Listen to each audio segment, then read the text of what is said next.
Hello, everyone. I am Geisha Gonzalez, Senior Director for Programs and Strategy at the Center for European Policy Analysis, or CEPA. It is my pleasure to welcome you to this CEPA discussion on Chinese and Russian disinformation around COVID-19, 1 year on. This discussion is part of CEPA's broader work to analyze, understand, and counter foreign malign influence across Europe and North America. I would like to extend a special thank you to the Government of Canada for their support for this event. CEPA is just coming off of a hashtag China Challenge campaign, where we covered China's various levers of influence across Europe and North America, and also published our most recent report, Information Bedlam, which looked at Sino-Russian coordination, or lack thereof, around COVID-19. We've also been publishing our weekly newsletter, China Influence Monitor, curated by our very own Edward Lucas in partnership with Coda Story. I encourage all of you to sign up after the event. A few housekeeping notes. This event is an on-the-record public event, which is being pre-recorded and will be broadcast at a later date. For those of you joining us live, please be sure to use the chat function, the Q&A chat function, to ask your questions. We will be collecting these throughout the discussion. We have a fantastic lineup of speakers and a very timely backdrop from the US intelligence report a couple of weeks ago highlighting Russian attempts to influence the US presidential election, a frosty Alaska summit, to recent sanctions by Western countries in response to the human rights violations against the Uyghurs, not to mention the various vaccine rollouts, the successes and the failures, that continue to provide fertile ground for information operations. I want to turn it over to Jakub Kolensky first. Jakub is a senior fellow at the DFR lab at the Atlantic Council and has previously worked at the East Stratcom team in Brussels. Jakub, if you could talk to us a little bit about how you have observed Russian tactics over the last year evolve or not evolve, and whether or not you think that we're observing old tricks in new terrain or new tricks in new terrain. Thank you very much, Geisha. If I could use the Russian division into the information technological and information psychological part of the information operations, I think it's fair to say that the information psychological part doesn't really change that much. The human brain hasn't evolved that dramatically in the past couple of centuries. So I think the psychological elements might remain the same. What has changed the most is obviously the technological part, the laundering of information that during the 1980s, during the famous Operation Infection that accused the United States of fabricating AIDS and spreading it over the planet, when the KGB tried to blur the source of this disinformation, it took them several years to plant it into Indian newspaper, to find the East German scientists who will find the proof of this crime of the Americans. So this obviously takes a significantly shorter time nowadays. The technical part is much more developed, and the information laundering that took years previously is now taking hours, maximum days. So I think that might be the biggest evolution in the most recent disinformation campaigns of the Kremlin. But I think if we focus on the last year or two, I think the biggest development is this heavy focus on trying to blur and obfuscate the source of disinformation, trying to find domestic actors who will be spreading the Kremlin-plotted disinformation messages. You might remember that when you were my colleague in the Eurasia Center, we were publishing an article exactly on that topic on the Disinfo portal, and the very recent American report you mentioned, the one by the Secret Services, is actually talking exactly about this as well. I think this is something that the Kremlin is really trying to focus on, because they know that many of their overt sources, not covered, but overt sources are discredited, and they have to focus more on trying to blur the source of the information. I think another worrying development is something that your fresh report is also focusing on, and that's some sort of cooperation in the information space between Russia and China there is some level of cooperation on the level of the top political leadership, all the way down to exchange programs between Russian and Chinese pseudo media. I think the Chinese are still quite clumsy in their information operation. I'm sure Charles and other speakers will be talking more in detail about this. But if the development continues, and if we see that the Russian know-how will be joined by the limitless Chinese resources, then we will really have a significantly bigger problem than we have nowadays. And since you mentioned it, I'm a little bit afraid that our reaction to this problem that is constantly growing is not adequate still yet, but perhaps we will get to that in the discussion. Certainly, Jakub, and there's quite a bit there to dig up on, particularly on whether or not Chinese information operations have been as clumsy as we see them, if there's level of cooperation, and whether the Western countries continue to be a little bit lagging behind in terms of our response to this critical issue to our democratic resilience. I want to turn it over to Dalia Bankuskaitiu. I almost close, yes. Who's our senior fellow at SIPA. And Dalia, would love for you to just zoom in a little bit more and talk about how Russian information operations around COVID-19 have affected particularly Central and Eastern Europe. Would love to get a deeper understanding of how that has played out in the region. Hello, everyone. It's a great pleasure to be part of this panel. I would not be original saying that the COVID pandemic is really a very fertile soil for influence operations, and particularly organized by Russia in my part of the world or across Europe. Another thing, why I'm saying information or influence operations, because it combines disinformation with the activities of proxies, as well as payment by investment or corruption, and that's what we see as a parcel.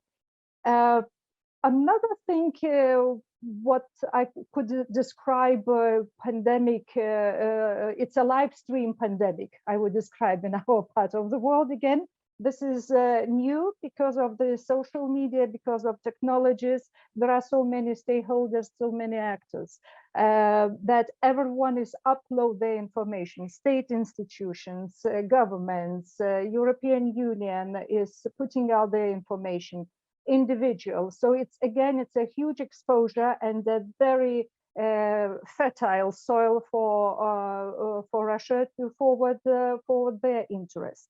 The pandemics also showed, discloses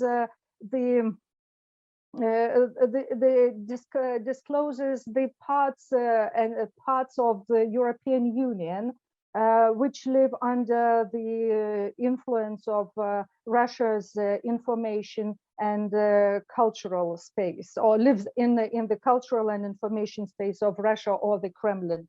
And I'm talking, there might be particular countries like Slovakia, Hungary. There might be regions or certain communities.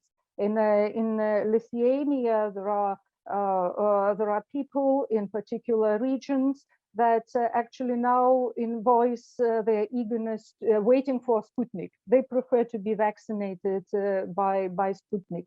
So you immediately can see a direct correlation between information flow and their perception of the world.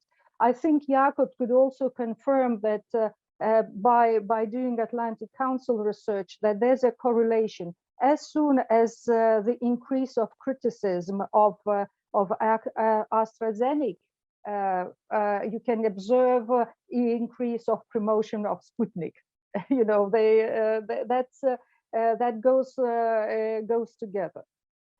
On the other hand, I would say, I want to say something positive about, not something, but positive things about my part of the world and Europe as such. I think that there's a good, it's important that vaccination and vaccination process and supply of vaccine is taking place at an organized, centralized way. It's extremely important for smaller member states, because then otherwise smaller countries would never be able to negotiate and to ensure the proper supplies of vaccine. So it's one of the less vulnerabilities for malign actors. Another thing is that there's it's a good consolidation, a good signal that it is a EU bloc that is solving the problem, rather than differently from 2019 economic crisis, when countries were left on their own to handle the economic crisis. So that's also positive. And then the very vaccination, even if the supplies of vaccine is not smooth and there's shortages, but still the vaccination is organized, logistically organized well. So these are at least things that are not cannot be really very much attacked by disinformation. I will stop here later on to catch up. Wonderful. And thank you, Dalia, for bringing a positive note to the conversation early on. Though, we would want to dig in deeper to some of the, issues, particularly on the competence of Western governments in a successful rollout of vaccines, and perhaps how they communicate with their own countries, their own citizens, about how they are acting on these issues. Because I think sometimes, Western governments act and do well, but are not very good at communicating this to their own public, which then turns into fertile ground for some of these information operations as well. But we'll get into that in a little bit. Now I want to turn it over to Charles. We've been focusing on Russia, Kremlin disinformation, touch a bit on Chinese disinformation with Jakub's comments. Would love to hear from you. It's been quite a year for Chinese information operations. Before, we used to be very focused on Kremlin disinformation, and now it's been on the rise. Can you talk to us a little bit about Chinese information operations, their tactics, their strategy around COVID-19? Well, thank you very much, Geisha, and it's a great pleasure to be with friends on this panel. It's nice to see everybody. Yes, I was asked to talk about Chinese disinformation and broader information operations during COVID-19 and their impact on Canada and Sino-Canadian relations. Just to start with, of course, the PRC regime's attempt to deflect attention away from the origins of the coronavirus in China continues unabated.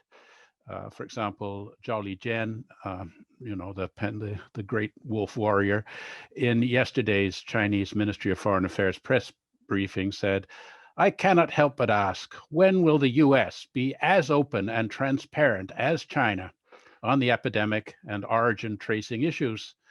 When will the WHO experts be invited to the United States for a visit on origin tracing? When will Fort Detrick be open for international experts to visit, investigate, or study?" And building on what Dalia was just saying, there is a notice on the website of the Chinese Embassy in Ottawa announcing some loosened requirements for persons of Chinese citizenship and their not necessarily Chinese citizen families to go to China. And one of the requirements is proof of vaccination by a Chinese manufactured vaccine. As far as I know, one cannot obtain any Chinese manufactured vaccines in Canada. So, whatever. Anyway, leaving that aside, I think if I could talk in general, a lot of the PRC regime's propaganda of the last year has been to deny the reality that the PRC regime is in fact an integrated party state military security industrial complex in which, as Chairman Mao put it, party, government, military, civilian, and academic, east, west, south, north, and center, the party leads everything. And this principle has been explicitly re-emphasized by Party General Secretary Xi Jinping and codified in the constitution of the Chinese Communist Party. And so China's tactical disinformation policy asserts that PRC institutions are of the same institutional character as what one might call their counterparts in liberal democratic nations, and to downplay the Communist Party's overarching coordinating role. So, just to give a simple example, the National People's Congress is depicted as the supreme order of state power. Western parliamentarians and congressmen are invited to participate in formalized exchange programs with their Chinese legislature counterparts to affirm the NPC as China's moral equivalent, albeit with Chinese characteristics, to democratic parliaments. But, in the Standing Committee of the Politburo, where we all know the real political power resides in the PRC, is not brought up while the foreign parliamentarians are in Beijing being briefed on China's political system, which, they come back saying bears a great resemblance to ours. Canada has yet to decide on Huawei 5G, which is a big concern. The decision's been deferred for over 2 years now. And the PRC, along the same lines, continues to campaign hard, claiming that the purposes of Huawei are the same as Ericsson, Nokia, and Samsung, those purposes being to produce the best products at the best price to generate maximum profits for the company shareholders. And we're told that Huawei receives no more advantage from state subsidies than its competitors. So it should be a nice, fair competition for those Canadian 5G telecommunications contracts. And they continue that any allegations of telecommunications espionage should really be directed at the US's AT&T, not any PRC enterprise that hasn't that they say hasn't been proven to do any espionage ever, except they read Edward Snowden about the AT&T. But on the one hand, just in case Canada allows any company but Huawei to win the 5G bid, China's ambassador to Canada turns from really Dr. Jekyll to Mr. Hyde by menacingly threatening unspecified dire consequences if Canada blocks Huawei from putting the 5G hardware and software into Canada's telecommunications network. If I could just conclude by observing a recent disturbing development in the apparent co-optation of public protests in Canada against anti-Chinese racism by organizations that are fairly transparently associated with the United Front Work Department of the Chinese Communist Party. Some of these organizations appear to be entirely a function of websites hosted in the People's Republic of China with actually no physical presence or members in Canada. For example, a letter condemning anti-Asian racism has been sent to the presidents of all Canadian universities, signed by two associations, the Canadian Association of Chinese Professors being the one, and the Canadian Association of and the Canadian Academy of Chinese Professors being the other, both being CACP.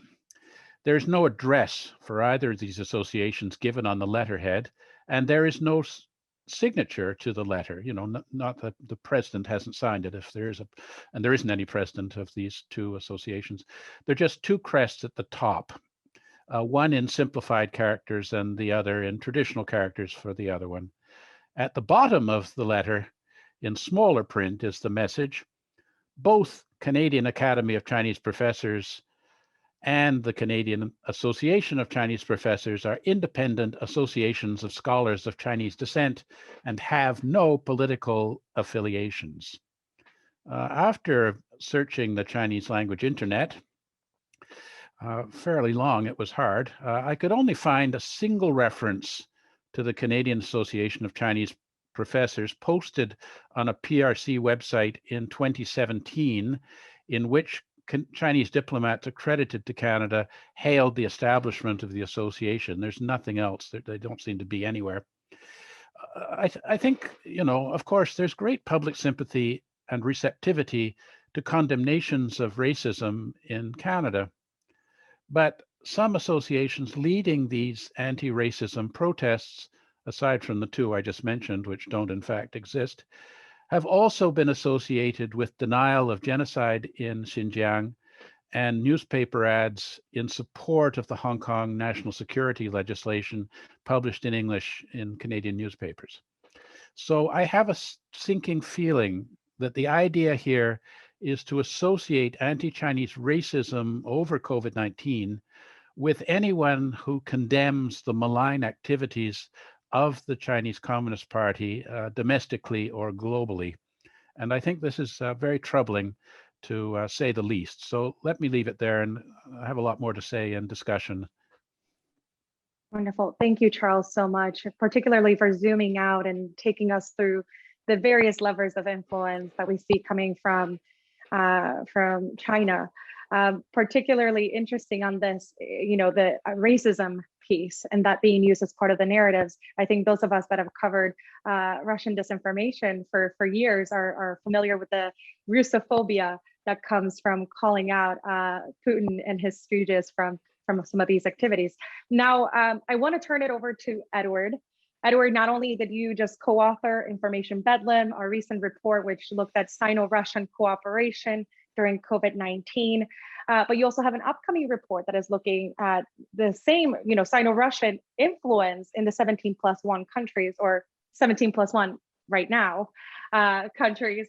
Would love to hear from you. We talk a lot about coordination, but I want to hear, is it coordination, replication, or competition between these two countries?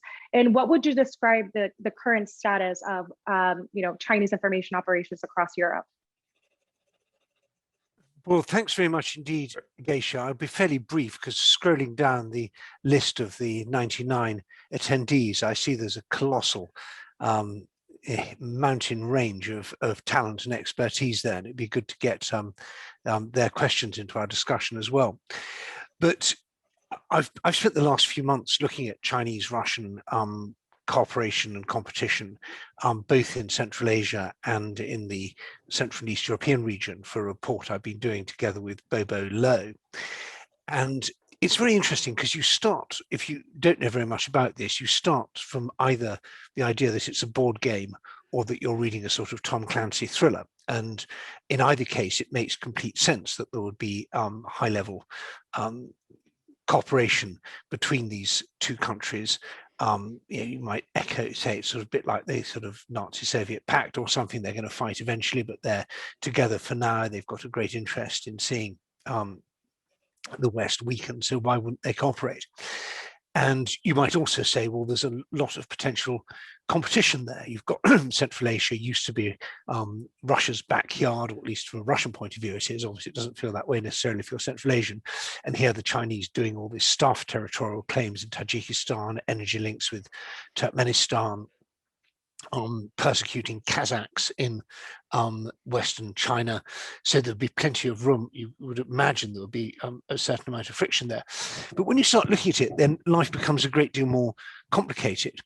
And what is absolutely clear from our research is that both countries have decided they don't want to have a row with the other. This is a major priority for them, is not to get on each other's nerves, not to tread on each other's toes. And even where there's grounds that could be misunderstanding or worse, they've taken a deliberate decision not to do that. That's the first thing. Secondly, there is some institutional cooperation. It's particularly true on counterterrorism, or what they call the three evils: extremism, separatism, and terrorism. And so that's a thing that works, and that's a Shanghai Cooperation Organization priority. There is some symbolic military cooperation. So we've seen Chinese troops joining a Russian exercise in the Far East, and there's highly likely to be a Chinese presence in the Zapad 21 exercises in Western Russia and Belarus this year, and that will certainly catch the headlines. And there are Chinese capabilities that the Russians would be happy to have. I think particularly in terms of the higher tech end of drones and autonomous systems, the Chinese have some capabilities that the Russians perhaps lack. There's also a lot of Chinese surveillance software, which is super interesting for the Russians. The idea that you can put CCTV cameras on every street corner and integrate that with your mobile phone network and your payment systems and so on, and get a kind of 3D map of who's doing what, where, and when, and with whom. That's very interesting. But the idea that there's either a looming confrontation or a big strategic master plan is just not supported by the facts. Maybe something's happening behind the scenes that we can't see. But if you look at Central Europe, in Hungary and Serbia, both countries pushing their vaccines, doesn't seem to be any competition or friction there, but equally no real competition either. In Belarus, where a lot of speculation that Lukashenko was going to play the China card, or maybe Lukashenko thinks he's got a China card, he flirts with China, but in the end, China doesn't support him back. So we continue to monitor this very closely. It is extremely interesting. I would say it's actually more interesting than a board game and more interesting than a geopolitical thriller, because it's real life and there's an awful lot we don't know, and we continue to investigate, and we will continue to bring the results to the people who are interested via SIPA. Wonderful. Thank you, Edward, for that. And, just want to remind all of our participants to please use the Q&A chat function to ask your questions. There are a lot rolling in, so I'm going to go straight into them. And I'll start with this one, which I find, it's most relevant for our discussion. Hello, and thank you to the panelists. Wondering how Russia and China are using the pandemic to advance their interests in their shared spheres of influence.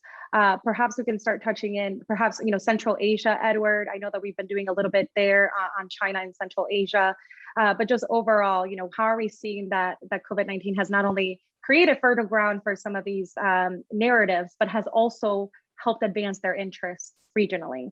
I'll go to you first, Edward, and then Jakub. Well, just very briefly, I think that they succeed because we fail. If we had had a generous, effective rollout of, first of all, medical supplies and equipment, oxygen, respirators, things like that, and then of vaccines, I don't think anybody in Serbia or Kazakhstan or anywhere else would be saying, gosh, what a pity we've got these Western vaccines when we could have Russian and Chinese ones. But we failed. And as so often in this kind of new Cold War we're in, we do the greatest damage to ourselves. It's not what our enemies do, it's what we do. I think we can pull back and overtake, and in the end, the COVAX and other efforts on vaccination will be better, and people tend to remember the end of the story rather than what happened in the middle. But particularly in the Western Balkans, it's an absolute scandal. You have very pro-Western countries like Albania having to take vaccines from China sold via Turkey because they can't get ones from the EU, and that is the EU's fault. We've let them down. Thank you, Edward. And Jakub, I know that you've covered this in terms of Western response to so many of these challenges. What is your take on this? I think there are like two lines or two levels of this. They definitely use the pandemic in their mutual goal to attack the West as a whole, or the Western institutions, be it NATO, EU, the Western countries, the United States. They have a mutual goal there, and I think they are cooperating in this direction. We've seen that the message about US allegedly bringing the virus to Wuhan originated in the Russian space, and it was heavily amplified by Chinese sources. I think we can qualify this as cooperation. But when it comes to promoting their own vaccines, we do not see this cooperation for logical reasons. I mean, Russians want to promote their vaccines, Chinese want to promote their vaccine. So I think we can see that they are capable of kind of dividing the market where we have the same goals. We can use each other's messages, we can use each other's channels, and it's beneficial for the both of us. Where we don't have mutual goals, we just don't cooperate. When it comes to the Western response, it is probably no surprise for those of you who have heard me in the last few years, once or twice. I am still very, very disappointed. I mean, yes, on one hand, we have finally seen the president of the European Commission, Ursula von der Leyen, saying the those who are spreading disinformation about COVID are threatening your lives. And I think this is no exaggeration. When you have a look at some of the disinformation messages or at some of the memes, they are really extremely violent and extremely aggressive. One of the memes here in the Czech Republic had a small baby, I don't know, 6 months of age, saying like, begging his parents, please stop killing me with the horrible respiratory mask. You know, this really is attacking your most basic emotions. And it is basically telling you, if you are using a mask to protect yourself against the virus, you are killing your baby. That's a very aggressive message, in my opinion. So yes, it's great that she says that those who are spreading disinformation about the virus are threatening your lives. However, she didn't say who those people are. She didn't say anything. She didn't say Russia. She didn't say China. So that's really like, you are basically telling them you are free to go ahead, because we will not sanction you for the disinformation, we will not even say it out loud that you are the actor behind spreading disinformation. If I am sitting in the Kremlin, what costs do I face? I mean, where are some undesirable consequences? This is basically a green light to continue. And we see that they take it as the green light to continue. They have been going on for the past few months. So yeah, I am still slightly disappointed with the reaction to the threat of disinformation. Wonderful. And thank you, Jaka. You started touching on some of the key narratives that have started coming through and penetrating the information space across Europe. I'm going to turn this one to Dalia. You know, we have a question. Could you compare propaganda narratives used by Russia and China against the West and the EU? You know, what are we seeing, particularly on the Russia side, in terms of how they compare, their messaging compares? I promise. I thought I will not talk much about the very narratives, in order not to make a favor, not to pay a favor, and not to multiply them. What I could say that disinformation is against disinformation about pandemics, about the cause of pandemics, and the reasons and the goal, as well as then disinformation about vaccine. Those are two lines, two stories that build the same, serve the same narrative, divide the West, and exactly point to take advantage of the vulnerabilities. What I see also, that the communication that China does not communicate about vaccines very much, or disinformation wise, because I think that they don't want to be associated with the origin of COVID, and really tries to play down that by improving its reputation, actually dealing directly with politicians, because that's their perception of soft power, and also trying to blackmail countries by frightening, by depriving of the access to their markets. That's their message in different ways. Disinformation disinformation that takes place organized by the Kremlin sources, it's about the West, about not capable to cope, about the threat to about the threat to the health, etc., that already Jacob mentioned. So again, it's more to use, as I said, for the influence operations, and mainly to further their vaccine Sputnik, which is again has a strong ideological background, and first of all serving the message at home, mobilizing their societies internally, showing the advantage, supremacy of Russia, and of Russia abroad, that again the savers of the world, victors of the world. On the other hand, that's also a market, because we know that vaccine industry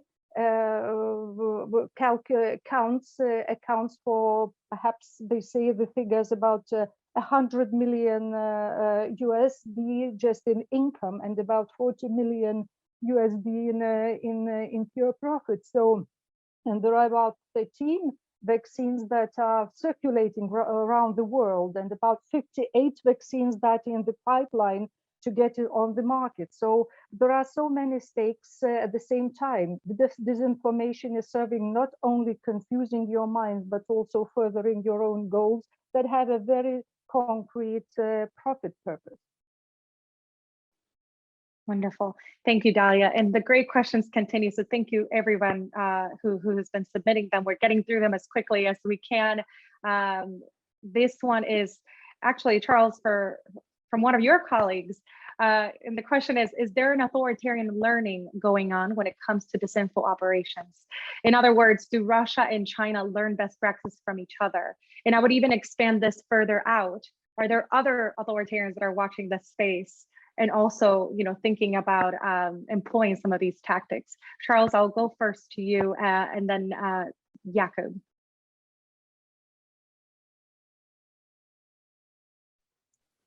You have to unmute, Charles. Yeah, I know. I mean, how many months have we had COVID, and how many times have I forgotten to unmute? I think it's, I'll be glad we meet in person. Anyway, I think in general, I don't perceive that Russian and Chinese disinformation about COVID has been particularly successful in Canada. We had a fiasco where our government initially had the National Research Council of Canada cooperate with a military research institute in the PRC to produce a CanSino vaccine. And Canada, National Research Council produced some cell sets and sent them to China. And then there was going to be trials of the resultant vaccine. And then I think because of the Meng Wanzhou issue, the Chinese government refused to release the vaccine into Canada, and Canada then canceled a $44 million proposed production facility in Montreal. And as a result, Canada has not been producing any vaccine locally. So, the views of China in terms of the vaccine are not very good in Canada. And there's also been extensive reporting, possibly unfair, about how the United Front Work Department agencies in Canada were coordinating the mass purchase of personal protective equipment in Canada and shipping it to China. And then they suggested that, the Chinese returned it, defective stuff at a high price to us. So it hasn't been going well. I mean, if one watches the Chinese domestic national news, as I do, every night they're reporting the Johns Hopkins statistics on how bad it's going in the United States. But I don't think that has much purchase here in Canada. And in fact, the relations are at such a low level that the Chinese Consul General in Rio de Janeiro, Li Yang, sent out a tweet directed to our Prime Minister, which reads, and I quote, "Boy, your greatest achievement is to have ruined the friendly relations between China and Canada and have turned Canada into a running dog of the US." Why the Brazilian Consul General sent that out in English, not Chinese or Portuguese, is a bit of a mystery, but relations are about as bad as they could be. And I think this is the cause for concern, that it could lead to ethnic struggles between Asian people. I mean, Korean grandmothers walking down the street are being sworn at and told to return to China, kind of thing. And this could then lead to China effectively enhancing the identification of persons of Chinese ethnic origin with the PRC motherland, and creating a kind of anti-Canada bloc within our own country. With regard to Russia, I don't see the comparable kind of phenomenon. Of course, we have an awful lot of Ukrainians in Canada who are not at all keen on Russians. And I think in general, there's a greater awareness of the nature of the Russian regime, whereas I think the awareness of the malign nature of the Chinese regime has only recently becoming ingrained in Canadian consciousness. So let me leave it there. Wonderful. Thank you, Charles. Jakub, could you, and thank you, Charles, for that. Jakub, it would be great if you could focus in on whether or not there is learning between the authoritarian learning piece. Like, do we see efforts replicating? Do we see the same tactics playing out? I think we can see that. I just recall an article on War on the Rocks written last year by Jean-Baptiste Jean-Gilles and one more author. It was called Russia as a Hurricane and China as a Climate Change, comparing the various approaches in the information space. And there they even used the term Russianization or Russification of Chinese information operations. They were talking about how China used to focus a lot on creating a positive image of China, so-called positive propaganda, something that the Russians evaluated already in 2008 that it doesn't work, and then they changed the whole approach of Russia Today, as documented in one of the interviews with Margarita Simonian. They realized that this doesn't work, and what they need to do more is focus on denigrating the US, denigrating Brussels, denigrating Europe. And the authors were writing that China actually started doing exactly this, using this Russian playbook, not just portraying China as the positive actor, but also denigrating the opponent first, only in their so-called sphere of influence, Hong Kong and Taiwan. But I think the last year has showed us that they are capable of using this also against the West. It's not just about creating a positive image of Sinopharm or about how China handles the crisis, but it's also about how the West is incapable of handling the crisis and attacking Westerners. I believe especially the Twitter account of the Chinese ambassador in France is quite notorious for that. So it seems to me that China is learning that they can be more aggressive in the information space, and that unfortunately, as Ed mentioned, it is kind of our responsibility as well. Our weak response is showing them that they can get away with it, that we are still not kind of reacting against it. We are not doing anything to stop it. So yes, if you are a criminal and if you are committed to committing crimes, and if nobody punishes you for that, then you obviously continue committing the crimes. The logic is actually quite primitive. It's slightly unfortunate that our policymakers seem not to actually understand it that much. Wonderful. And thank you, Jakub. We will get to some recommendations for policymakers in North America and Europe shortly. Before that, of course, we've talked about vaccines, we've talked about vaccine rollout, touch a little bit on vaccine diplomacy, but we are getting a lot more questions on how all of these connect.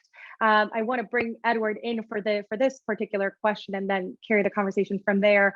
The question is, how does the vaccine diplomacy fit into the context of 17+1 cooperation and the 3 Cs initiative? Well, that's a great question. And I think that, first of all, it's not 17+1. It's pretty clear that Lithuania is leaving. And where Lithuania goes, I suspect Estonia and Latvia will follow. I hear the Slovaks are thinking of pulling out. And it was very interesting, as we reported in the China Influence Monitor a couple of weeks ago, that China has asked Greece to be the host for the next non-virtual meeting, and Greece has said it doesn't want to. So this is an organization that's on the back foot. And the 3 Cs is, I think, with the help of a bit more American support, is on the front foot, and let's hope that continues. I think that there's a really the vaccine has given China an in countries that are traditionally not very open to Chinese influence. So the Czech Republic, Slovakia, for example. I also noticed with some dismay that President Duda was on the phone to Xi Jinping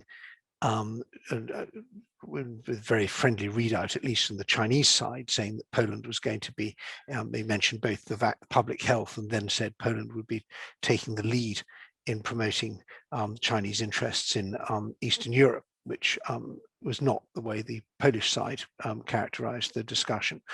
But it's a lever, it's a way in, and even if the deliveries are not very large in number, and even if the vaccine turns out not to be most effective, the fact is that if you've got your voters saying, hey, where are our vaccines? And you can at least turn up at the airport and say, I got you some vaccines. I think it's worth also noting that the Western Balkans is a sort of particular hotspot, Western Balkans and Hungary. These are the two countries where they're just sort of qualitatively different to everywhere else. Serbia has an excellent public health system and has done very well with both Russia and Chinese vaccines, and is the standout success on the whole European continent in terms of vaccinating its public. And we have people queuing, literally traveling to Serbia from elsewhere, whether it's Bosnia-Herzegovina or Montenegro or elsewhere, to get vaccinated in Serbia. And that's turning vaccine into a soft power thing for Serbia. And of course, that rests on the back of the Chinese and Russian vaccines they're getting. But I do think it's important to say that this is not, there's a lot of sort of performative friendship here. I'm not sure how real it is when it comes down to it. The people like the Serbian leadership are doing this because it suits them. If China asked them for a favor that they didn't want to give, I wonder how much traction China would actually give. So while it suits both sides, it's opportunistic, it looks good, it happens. But as we said in the report, it's not that Russia and China decide what happens in Hungary. That's what Viktor Orban decides, and that's not going to change.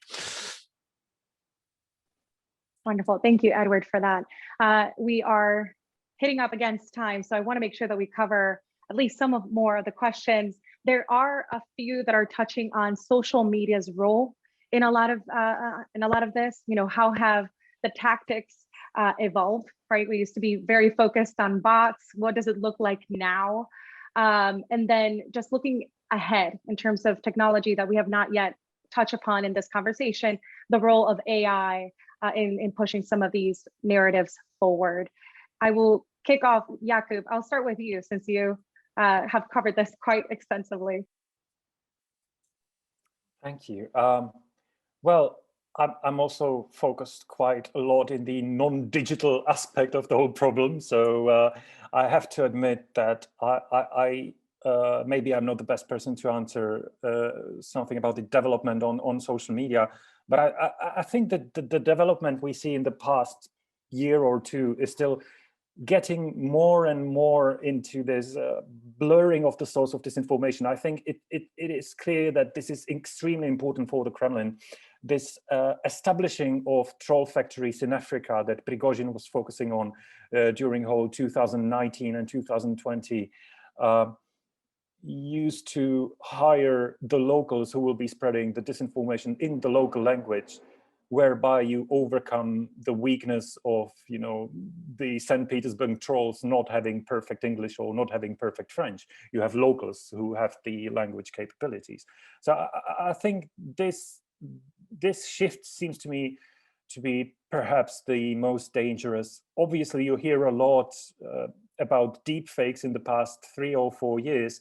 However, it seems to me that we still haven't seen it in some very tangible situation, so it still remains to be kind of a potential threat rather than a very, very actual one. And Charles and Edward made me a bit calmer today, but I'm still on a bit more abstract level. Like, I'm worried about deep fakes that might be used in a very dangerous way. I'm still quite worried about the potential of the cooperation between China and Russia in the information space. I think the potential is huge, and if these two superpowers recognize it, I think we might face really astronomically bigger problems in the future. Wonderful. Thank you, Jakub, for that. And of course, thank you for highlighting the role of traditional media, non-social media platforms in pushing some of these narratives. We have 10 minutes left.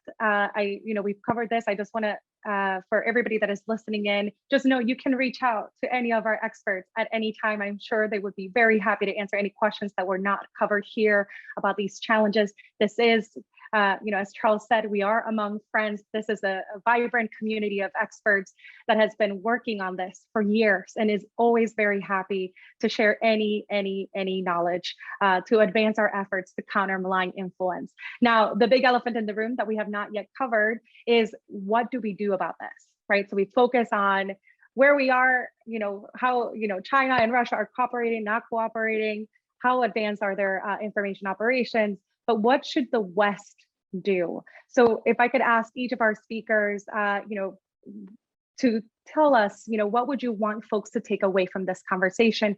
What are concrete steps that policymakers can make in order to address this challenge? I'll start with Charles. Well, my primary concern is the engagement of the 5% or so of the Canadian population that reads Chinese, and the use of Chinese social media like WeChat and other sites, which are, quite sophisticated in their social disinformation. I really don't know what can be done. I mean, clearly WeChat is a tool for censorship and propaganda of the Chinese regime, but if it's cut off, how do people in Canada communicate with their family and friends in China? How can we stop the use of this? The censorship and the use of AI is so sophisticated in WeChat that you can even see within your messages sent to China sentences that are removed, not the whole thing being removed. So, clearly they're operating at an extremely high level of disinformation. So I think that's, this is really a quandary for us all. In general, of course, I would prefer that Chinese diplomats not be given a platform to present Chinese propaganda on Western media when our diplomats have no access to reciprocal access to Chinese media and social media and television, radio, and so on. But I'm not quite sure how that can be accomplished. But it's a losing battle, and I agree with Jakob. It's extremely scary. Because it's particularly with younger people who are so dependent on social media, it's really so difficult to tell what's factual and what is promoting the agenda of a hostile foreign regime. Thank you, Charles. Dalia, we've done a lot of work on the ground to build democratic resilience. What can you tell us about what the West can do to address this challenge? I agree with my colleagues and the concerns voiced fully. And I think the first thing is that we have to be very clear what we want and where we want to be. And still we like to, it's easier, it's important, but at the same time, it's not the way of solving the issue when you all the time focus on the problem and describing and analyzing without forgetting what we can do at home. So what I mean when observing the European space, EU space, there's no communication plan. There's no even risk communication plan in place. Although we have this situation not the first time and not performing. So first of all, design communication plans and do that on the European level. As Jakob said, take a stand, be articulative, name, explain, and also provide your own information. You can never, ever lie. I mean, you have what you communicate, you have to deliver. You can't lie or you can't leave questions unanswered. So communication plans, communication strategy, and it could be done like in a very coordinated and organized way. Focus internally what you can do as a unit, as a bloc, as a community of democracies. Wonderful. Thank you, Dalia, for that. Jakob, some solutions for us? Help us resolve the problem today. I like to talk about sort of 4 lines of defense, and I think we are doing quite a good job on the first 3. We are doing some job in documenting the threat. We are doing some job in trying to raise the awareness about the problem, and we are actually also trying to repair the weaknesses in the information system. We are pressing on the social media companies to do something about it. We are trying to raise the media literacy levels. I think what we're lacking the most is the 4th line, which I call punishing and limiting the information aggressors. I still cannot believe that even in 2021, the biggest advertisers on the disinformation spreading channels, state-owned Russian media, are Western companies like Oriflame, Nestle, Mars. these Western companies are paying for anti-Western propaganda and for undermining democracies. I think we should stop that. And this is about applying simple sanctions. But there can be even less dramatic punishing or limiting, and that's the simple naming and shaming. We have to start there. If we are not capable of calling out the Kremlin for conducting a disinformation campaign, then they are free to do that further, and they will do that. And in many countries, we have laws about inciting hatred, inciting violence. It is not legal to spread messages that can cause harm or threaten people's lives. And we are not using these laws against professional disinformers. I think it is a mistake.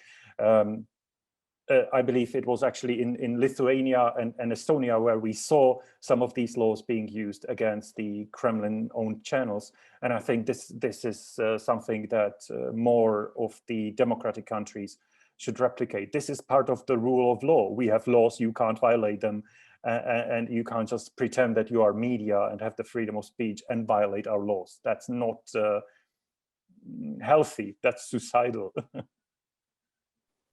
Wonderful. Thank you, Jakub. Edward, I turn it to you last from our Australian wine campaign that you single-handedly helped push through. I did get my Australian wine as well, to China Influence Monitor, where you noted this week that the Western sanctions against China over the Uyghurs it was unimaginable last year. And so, what do you think has changed, and what do we have to do as Western democracies to address this challenge? Well, in a minute, some bullet points. First of all, be realistic. This is not a conflict fundamentally of means. It's a conflict of willpower. We don't mind as much about our freedom as they mind about attacking us. And we are, if you put the West together, all the big democracies, it's bigger and richer, not just than Russia, it's bigger and richer than China. So we can do this, we just have to want to do it. And I'm very keen we don't get pessimistic about this.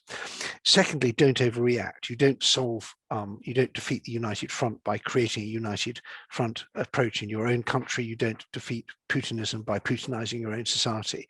So preserve the structures and values and difficult rules and procedures that sometimes slow us down but make our society what it is. Thirdly, show solidarity. Most of this stuff works because particular countries are picked on.